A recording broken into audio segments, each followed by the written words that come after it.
Alright everyone, welcome back. Got a new project in the shop. This is an LP D-19. You guys seen this in the Ted Bisker collection. This is the one that I said you guys might be seeing coming up. So we got it in here. We got to get the engine, basically get the oil pan off and see what's going on inside of it. Stick around and this video will be getting this thing running again. So here we are back over at Ted's getting his spare engine for parts. So you can imagine the diagnosis for that engine. When we took it apart there, that's what we found in the oil pan. Pretty nice collaboration of stuff. 3 of the valve tappets, and then that is a sleeve skirt. See if I can get you up in here to see it. It is around here somewhere. Thought it was that one. There it is, right there. The crank and rods and caps, they all kind of took a good beating because them broke in there. Who knows what RPM. So that's the other thing. If you guys are curious what is the weakest link in a 262 when you over rev it, in this one it's valve tappets. This here particular 262.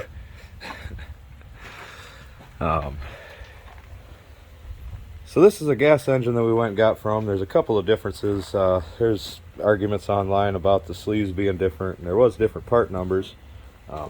However, the sleeves in this gas engine and this LP engine are the same part number. You can read them up on the top of the sleeves here. However, the pistons are different to give you that higher compression ratio. Right here is the LP piston. You can see the difference without even measuring it. Pins lower. And then there's also a few different head gaskets you can get for it. 40,000, 60,000, and 120 for the diesel. 90,000 for the diesel. And Ted just happened to send us with a 40,000, which is what the LP needs. So once we get the pistons in this, we'll be putting it back together here. So I'll keep moving forward. So we got it to this point. Everything's cleaned up. I did a really light honing on the cylinder walls. Barely even got all the carbon out of it, but the cylinders were so good I didn't want to do much in there. This lip here, you can kind of see the coloring of it, but you can't get your fingernail to catch it at all. So that's good. And the pistons came right out past that. So the crank down there is in really good shape. I'm just going to clean that up. I don't even think that it needs to be polished at all. Tap these all out, brake clean, compressed air. Yeah, Bob's over here swapping pistons over to the rods in this engine, and I believe that we're gonna clean them up. Oh, I guess you're cleaning them up as you go, aren't you? Yep. Next step is putting them in. So as Bob was cleaning these pistons up last year, I didn't get footage of it at the time. But anyway, when he took this one out of the solvent that we use, is Purple Power and Dawn dish soap to mix with hot water. But anyway, he took it out of the solvent and pulled the ring out, and that section came out with it. Which the machine shop could have fixed that. However, the problem, see if I can find it. Hold on a second. Okay, can we see it in the camera? Focus. Come on and focus. Right at the edge of that there is a micro crack. You can't even, it's not even picking up on the camera. This one you can see by eye, but then I got to investigating these other pistons, and each one of them, this one has one, and a couple of them I actually had to get out the magnifying glass and then I could see the cracks. The camera just is not picking them up. Won't focus. Right on this edge. You're gonna have to take my word for it. Oh, there, you can kind of see it right above my finger. You can just catch that crack there. So that's not good. It's not good at all. And each one of the pistons, after inspecting them with a magnifying glass, unfortunately I found each one had a small crack there. The good thing is I ordered, well, we ordered one piston for this engine. Ted wanted me to put one in it for that one that was bad, but how rare the D19 LP pistons are, I ordered extra. I ordered 2 sets plus one. So anyway, we ended up using all 6, and got a little bit of a footage getting to this point. Alright, I'm finally back working on Ted's D19 LP. It's been like 8 months since the last little bit that we just came to, the last part of the video that you've seen. I got the pistons back a couple of weeks ago, but I've been so busy with trying to get stuff in the ground and spring tillage and stuff that I'm just now getting a chance to work on it because of the rain day. Anyway, since we got new pistons, ordered custom pistons, the ring gaps and everything isn't in the rings, or isn't on the rings, whatever. When you buy from an aftermarket company, from the companies, the ring come pre-gapped to whatever the specs are. So right here is the gap. The instructions that came with these pistons said to use the manufacturer's gap, and I talked to them, and there's only 3 rings on this one, and it's not going to make a difference. So we're looking at 14, 14, and 7, because number 4 would be considered the oil ring, even though there's 3 of them. So we just ignore 2 or 3, and that's where we're trying to get to. So how I'm doing that in my shop, because I'm, as you guys all know, I'm not a professional shop, don't claim to be. Right now these are the same size as the bore of the piston here, whatever you want to say, cylinder walls. So this is my grinding tool. Now 7 thousandths is nothing, so it doesn't take much. I've done this one time before and everything worked out good, so let's see how it works this time. I don't have my tripod. Yesterday was plow day, so I'm gonna set you up here and hope you don't fall. Probably not the safest thing in the world to be doing, so I guess I should say don't try this at home, right? I am a professional idiot. That's one thing that I will claim to be a professional, is being a professional idiot. So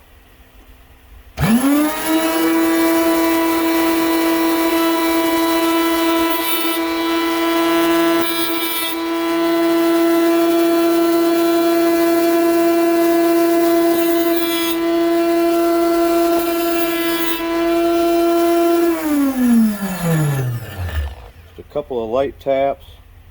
You don't want to heat them up and burn the tips. I'm sure, it just seems like common sense to me. I don't know.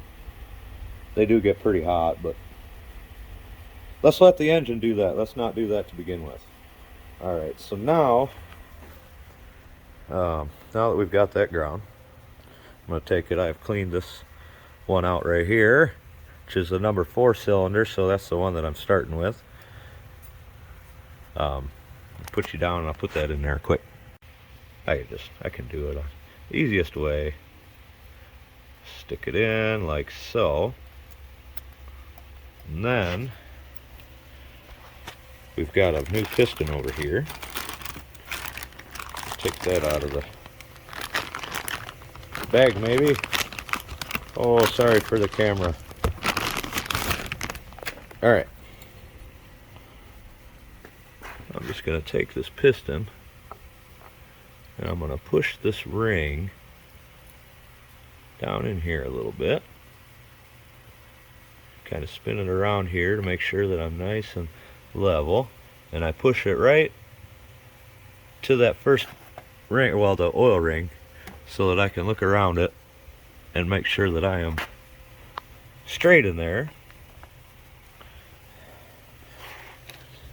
Take the piston out. It's your feeler gauge. See how you did. Oh yeah, just a little bit of resistance there. Perfect.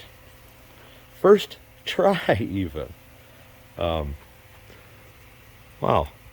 It's actually kind of scary because it would have been really easy to go too far there. So keep that in mind on the next ones, and not, maybe I'll only touch it once the first time because I don't want to. Just a little bit. Gosh, it was perfect though, so keep that in mind though. Now I'm going to do the other rings here and put them on the piston and put them on the number 4 rod. It's not like I'm working on a 500 or 800 horse LS here. I'm working on a 90 horse 6-cylinder that runs 2,500 RPMs, you know. So I mean, really, you could just grind them all off of one cylinder, I guess, if you wanted to be lazy about it. But I guess the right thing to do is to do each cylinder separate, put them on the piston, so then you're ready to go that way, and just in case you got a couple of thousandths difference or anything in the cylinders. So I don't think that it's a problem. Personally, this engine seems to be in pretty good shape. This is the spare gas block that he had, and I mean, everything, piston, crank, bearings, it all seemed to be in good shape. There's a little bit of cross hatching in it. I don't think it was used very much. The lip here is non-existent. You can't catch it with your nail or feel it at all. I mean, it's in good shape. So excuse me, I probably could get away with doing that, and but I'm gonna do it what in my mind is the correct way, and cylinder by cylinder. So that's the gist of it. I don't think you guys need to see much more of it. When I'm putting the wrist pins on, they sent me swirl locks, they call them. So I've never seen those before. I read their instructions on them. They don't seem very hard, but kind of interesting. So I'll show you guys how the wrist pins lock into these. So here's these funny things. Let me get one of these. They are called spiral locks. You can see them there. The instructions said to just turn them in, and anyway, we both took a piston and started working at it, and I could not get them in. My nephew here figured it out, so you know, it's like, oh, here you go, boy. Good job. Get to work. I get 2 of them in there. Yeah, and then you got to put 2 in each side. Basically, you split them open like that, and then somehow you spin them in. I had the concept, but I couldn't get it to work using that big old nasty nail. Hey, comes in handy. Huh. Yeah, that's definitely not how I was trying to do it. Good job. Yeah, it's a pain in the ass. I see that. Well, there they are. Block over here, I've been doing the grunt work. Cleaning the block. Got my tap run down through the threads there. Look how clean those are. Everything's cleaned up. I gotta wipe this off, and other than that, it should be about ready to go. So He's working. You working on the last piston? Oh no, I just got done. Ah, okay. So he's got all of them ready. Just got to clean them up a little bit better. I'm gonna start cleaning these bolts. And put some assembly lube on them, and there we go. 6 good gas pistons here. So that's nice. That's how far we made it yesterday. Nephew come up and helped. That really, he really helped out. He ended up doing some of the things that I usually do on the engine, and I did a lot of the grunt work, cleaning and stuff. You guys know that I don't want to use the word grunt, but being on YouTube, I better be nice, you know. But yeah, that helped out a lot, him coming up, getting them things on the wrist pin for me. You know, that was a little time consuming, and I was able to get the whole engine cleaned up, and by the time he was done, I was just ready to clean the pistons up and oil them up, slap them in. So that worked out pretty good. And then there's somebody here to, my engine stand is over there in the corner with the 301 block on it. So it was nice to have him here when I was lifting it and turning it to move the blocks for me. Worked out good.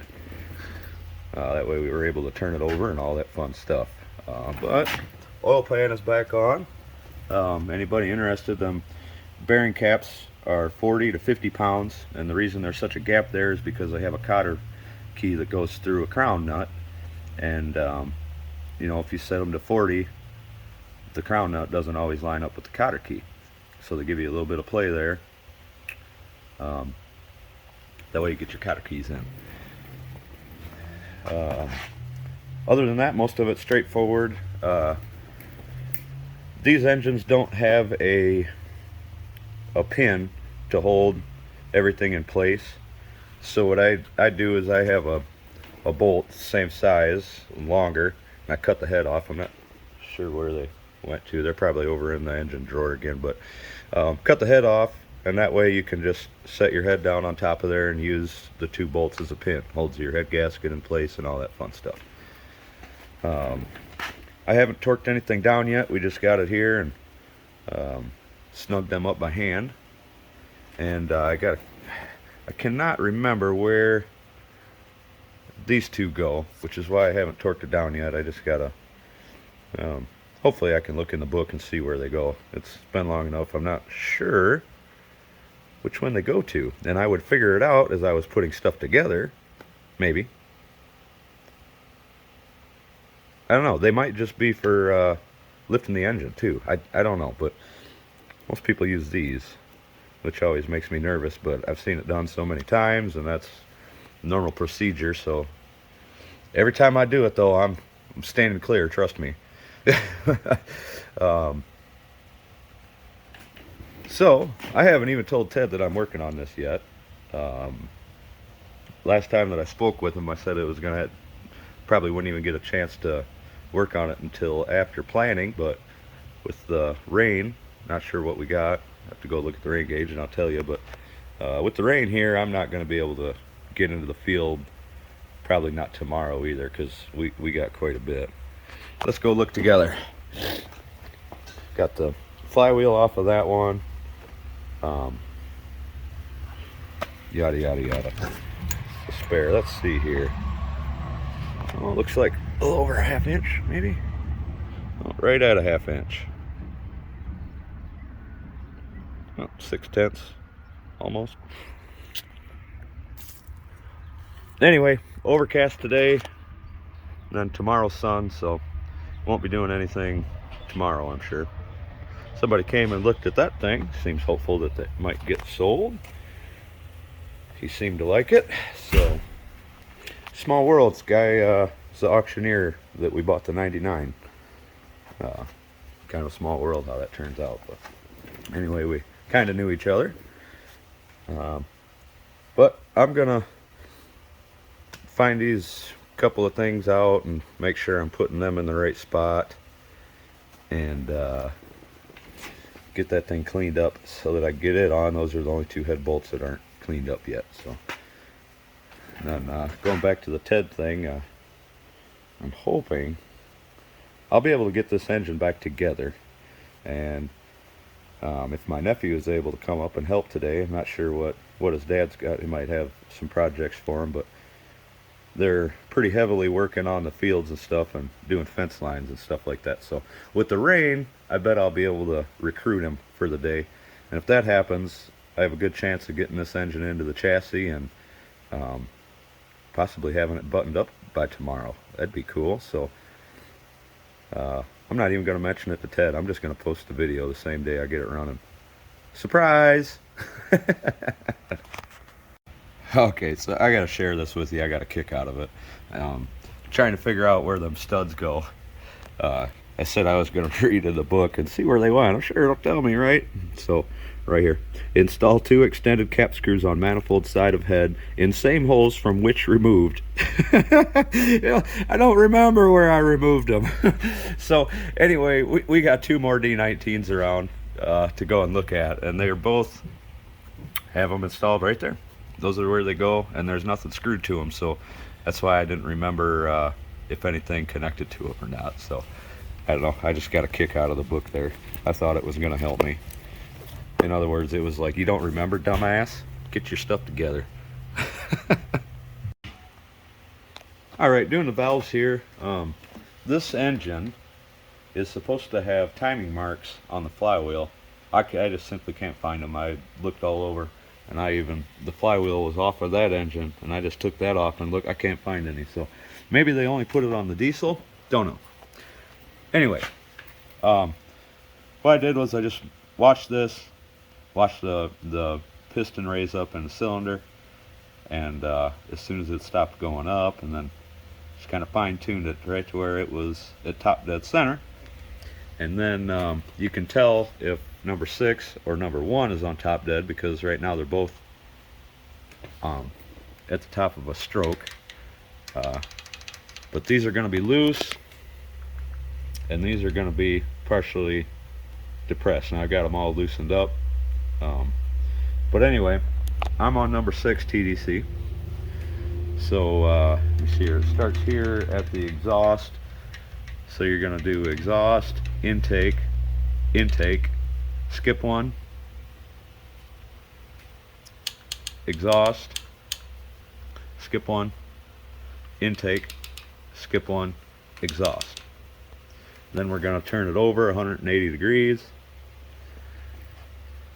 and then this is going to be top dead, and we'll do these, this one, we'll skip 1, do this one, skip 1, do this one, skip 1, do this one. Simple as that. Some books tell you to roll them over and get TDC on this and that. It's just this is how you do it. Easiest way to do it. This concept works with pretty much any inline engine as far as I know. Yeah, so anyway, this engine is 19 exhaust, 10 intake. Wow, I just did it. I should remember that. 10 exhaust. No, 19 exhaust, 10 intake. Jesus. I'm sure I did it right. But anyway, I'm going to spin it over, and I'm going to rack the rest of these really quick. And we're getting pretty close. So I want to mention something. Usually if you get custom pistons and stuff, you got to do well, like a clay test. What you would just do is you'd put some clay in here at the top of the cylinders, and then you would spin that over, and then you would measure how much clay is there, so you know how much gap you got. In this case, these pistons are identical to factory specs. It would be something majorly messed up with a top-notch shop to cause it not to have the correct clearances. When you're building an engine, obviously you're up in the compression. You got to make sure, because you never know, something could have went wrong. And I suppose the same goes here, but being that they're all factory specs, the tops of the pistons are the same, ring placement is the same. Everything is factory compression, so I'm not worried about doing the clay test. I am going to turn it over and make sure nothing hits or anything, obviously, but I mean that's normal procedure whenever you overhaul an engine anyhow. So I just wanted to touch base on that. If you guys were wondering why I wasn't doing that, that would be why. Well, mission was accomplished yesterday and getting this in. Made it pretty far. This right here is going to be comical because he just said them on, like they're already falling off. I haven't said anything, I'm just going to let him. Watch, he's gonna put it on there first try, watch. Oh my god. There goes one. Okay. Alright. Bring it right back. Yes. Alright, attempt number 2. No. Come on. Nope. How in the world are you ever gonna figure this? What's wrong? You're recording every time I try it, I'm gonna fail. Why? Do it again, let's see what happens. Explain to me what I'm doing wrong here.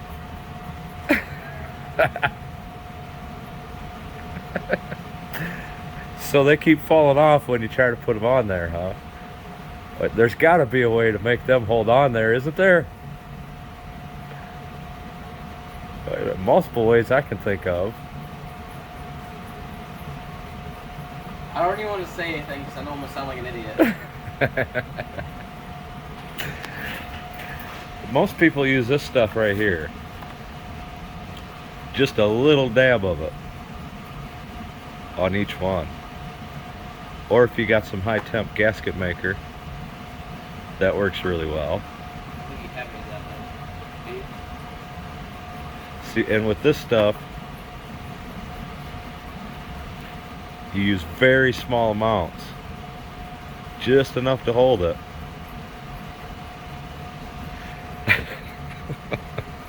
All right, let's see if this goes any better for him.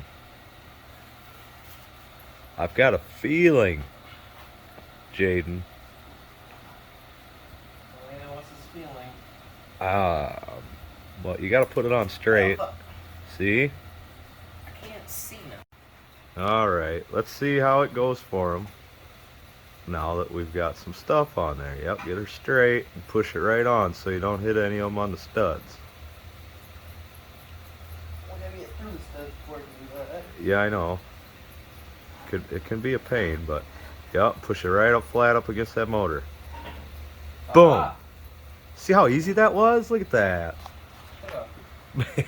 Moving on. Everything is back together here. Fluids are in it. Ted showed up to help. He's hiding. I don't think he wants to be on the camera, so we'll just. But I think we're going to give this thing a shot and see what happens. Yeah, should fire right up. Let's see what happens here.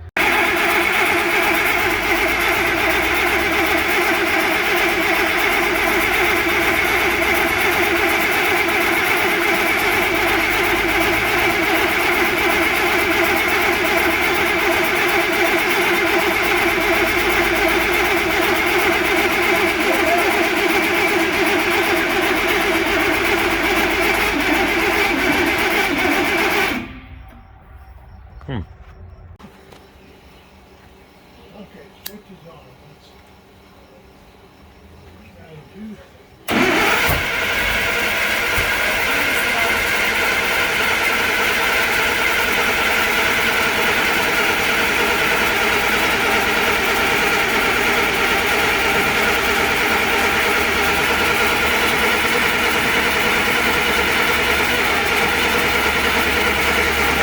Cigarette.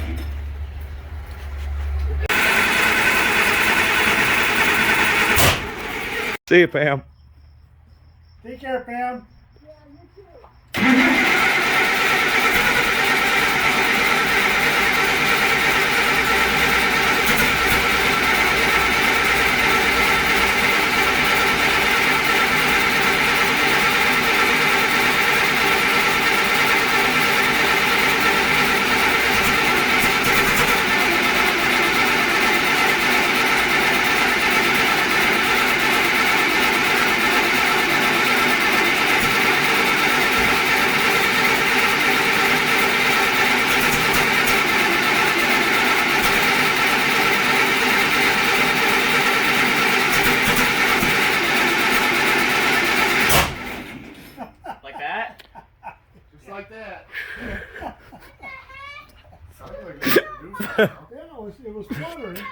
We're getting closer.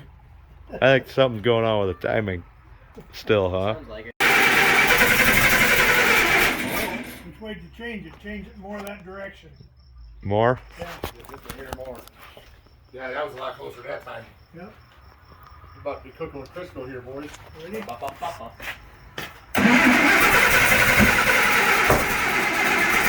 No. It's still off. It's got to still be off the way it backfired there. Just a hair more, maybe.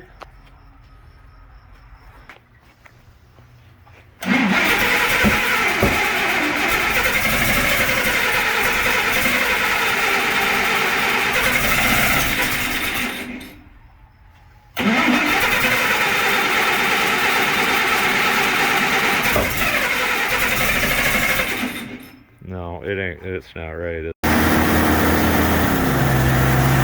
You get the timing right. Well, look at that. It took all three of us, but we figured it out. Man, it runs like a top.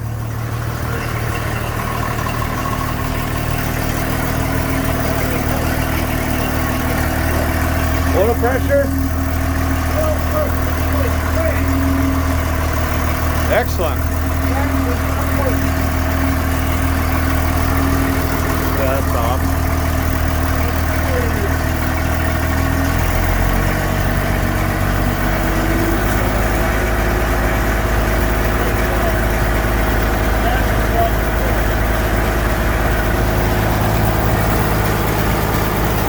It's not sparking in there either. It's not sparking in there. It ain't sparking.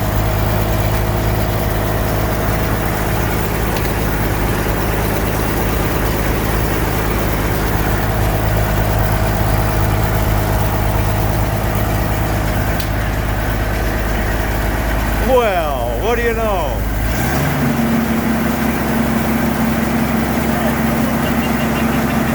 Ah.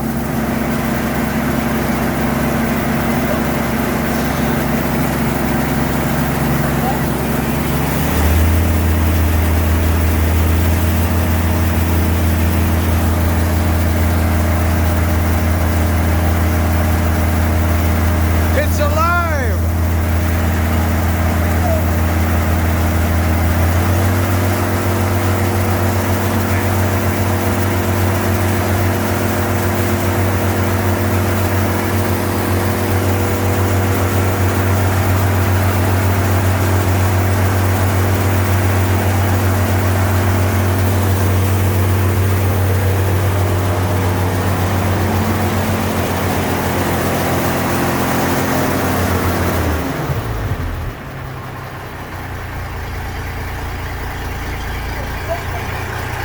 Off of the exhaust.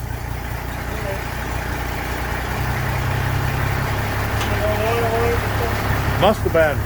Because it's like all over. Probably from our greasy hands, Ted. That's usually what it's from. Oh yeah. Yeah, it's just...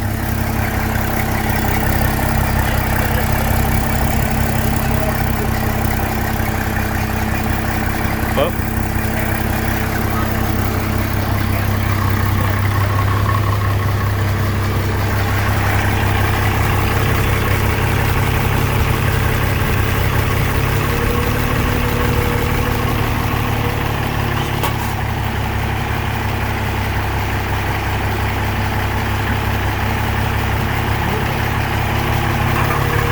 Back the other way?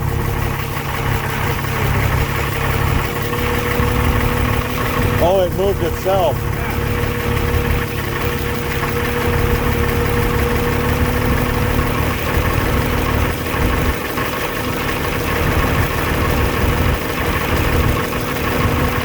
I always like to set them so they sound like they're under a slight load at idle. How do you?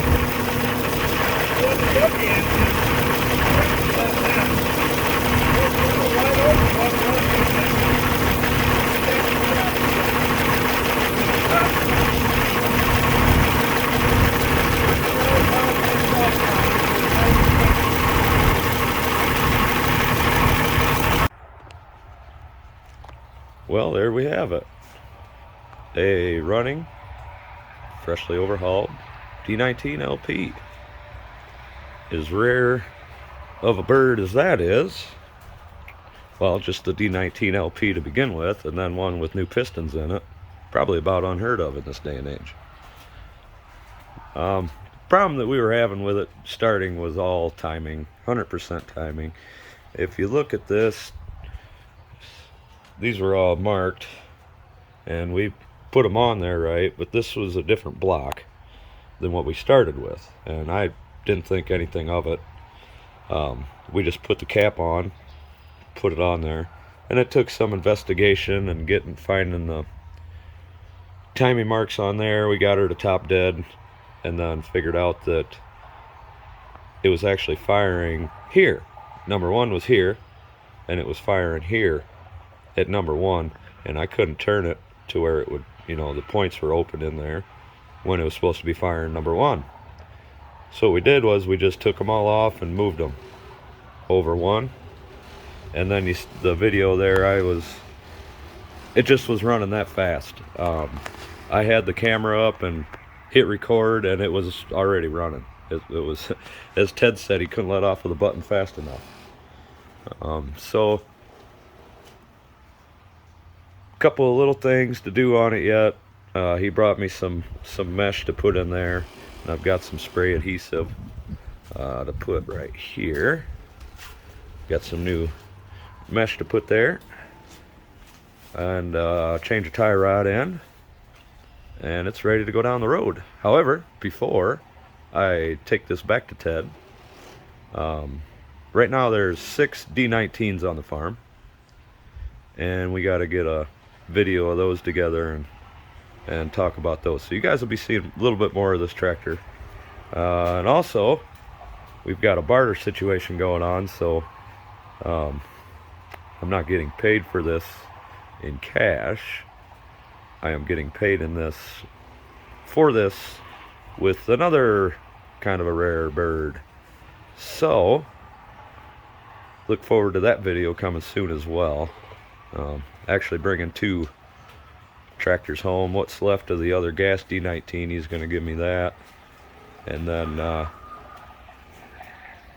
WD-45 diesel that I just so happen to have a freshly rebuilt pump up there.